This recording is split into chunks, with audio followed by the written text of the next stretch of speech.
This is a Fox News alert, and we have some sad news to report to you tonight. Longtime syndicated columnist and Fox News contributor Charles Krauthammer has passed away. We told you recently that Charles had announced that he only had weeks to live after a long battle with cancer. Charles was 68 years old. Brett takes a look back now at an extraordinary life. It's my job to call a folly a folly. Charles Krauthammer, columnist, author, and Fox News commentator, lived his life telling others exactly what he thought. You're betraying your whole life if you don't say what you think, and you don't say it honestly and bluntly. It was that quality that brought Charles to Fox News Channel during Brit Hume's tenure as anchor. This is not a man designed for television. You look at him and say, this is not a potential TV star. In fact, he became a huge star, even I would almost say a megastar on this channel. And it was the sheer force of his intellect and the power of his thinking. And on top of that, there was a gentleness about him personally that if he disagreed with you, you never felt attacked. He just disagreed with you. It was always unspoken on the panel that he was always the leader because of his delivery, his intellect. Special Report stage manager Mary Pat Dennert was on set with Charles every night for years. It was kind of an ongoing joke on the panel that Brett Baer has a signal when people need to wrap up. I give him 30, so Brett puts his arm out. And Charles was on the show forever, and we always laughed that I don't think he paid attention to that once. He had something to say, he was going to say it. No time constraints were going to control him on that. Born in 1950s New York to Jewish parents who left World War II-era Europe, Charles' father raised his son to value the pursuit of knowledge. His motto for us was, I want you to know everything. I want you to learn everything. You don't have to do everything, but you got to know everything. He thought that was part of life. The family lived in Montreal and summered at their cottage in Long Beach, New York. It was a paradisiacal childhood. My brother and I were inseparable. He always insisted I be included, so I got used to being around the big boys and taking the slings and arrows, and that's how you get toughened up. As a senior at McGill University in Canada, Krauthammer became captivated by political journalism. He applied to medical school to appease his family and was accepted to Harvard. But Krauthammer put off attending and enrolled at Oxford instead. It was there that he met fellow student from Australia, Robin Trethewey, who would later become his wife. Charles reversed course and headed back to the U.S. to attend Harvard. Why did you choose psychiatry? I was looking for something halfway between the reality of medicine and the elegance, if you like, of philosophy. So psychiatry was the obvious thing. It was there that one unexpected moment, a tragic diving accident, changed Charles' life forever. It just hit at precisely the angle where all the force was transmitted to one spot, and that is the cervical vertebra, which severed the spinal cord. When did you realize that the accident was life-altering? The second it happened. Despite his permanent paralysis, Charles astounded his professors and classmates by graduating on time, near the top of his class. Ultimately, he decided the field wasn't for him. A career reversal he joked about on Fox decades later. I'm a psychiatrist in remission, doing very well. I haven't had a relapse in 25 years. In 1978, Krauthammer headed to Washington, D.C. for a government job.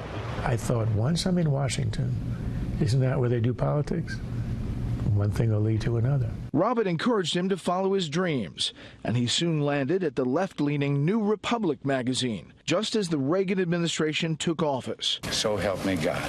Krauthammer found himself agreeing with the new president and questioning his own feelings about the Democratic Party. I ended up supporting just about every element of the Reagan foreign policy. Months after Reagan's re-election, Krauthammer penned the phrase, "the Reagan Doctrine," in a provocative Time magazine column, and the name stuck. He created the Reagan Doctrine. Nobody had heard of it. Charles put together a piece and dubbed it, and I've read it many times, and it just holds up so well. I think Charles discovered then that there really was a lot to Reagan. But it would take years before Charles fully embraced domestic conservative ideals.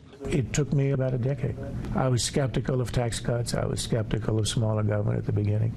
And then by the end of the 80s, I had begun to change. In 1985, his son Daniel was born.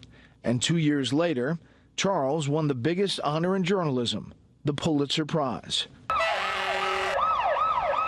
But it was the events of September 11, 2001 that brought a more forceful tone to his commentary and a regular spot on the special report panel. Over the years, Charles became an audience favorite. The biggest error that we make is to lose the damn war because we refuse to recognize who the enemy is and what it requires. For God's sake, why do you have to talk about that? The mourning is over, the Shiva is done, and if you're a conservative, you should be optimistic. I think it'll snow in hell before the DOJ is going to go after her. We all were expecting it. It didn't happen. That was the dog that didn't bark. Despite all of his accomplishments, awards, and high-profile endorsements, Krauthammer was always humble and at times uneasy with the influence his words held. I think about it, and I find it worrisome. The reason is that when I was totally unknown, I could say anything I damn well pleased. That included when his opinions reached presidents. Read Charles Krauthammer's column in the Post. He's a brilliant man. Well, when you get praise from President Clinton and you're from my side of the aisle, that means that my career's done. I mean, I'm toast. Krauthammer's high standards for political leaders were bipartisan for President Obama. When I think he's done just about everything wrong. To then candidate Donald Trump. This is the strongest field of Republican candidates in 35 years. You could pick a dozen of them at random and have the strongest cabinet America's had in our lifetime. And instead, all our time is spent discussing this rodeo clown. I don't think I've ever heard such a stream of disconnected ideas since I quit psychiatry 30 years ago. As far as Charles Krauthammer, I'm not a fan of his. I think he's a highly overrated pundit. He's wrong on so many things. Charles Krauthammer, who, by the way, in Canada Casino put his first money on. I saw that. I couldn't believe it. Did you see that? Thank you, Charles. I'm going to make you look good, Charles. In recent years, as a Republican administration took office, Charles didn't shy away from his trademark blunt, unabashedly critical analysis when it came to President Trump. Presidents don't talk like this. They never have. This is what it sounds like when you're living in a banana republic.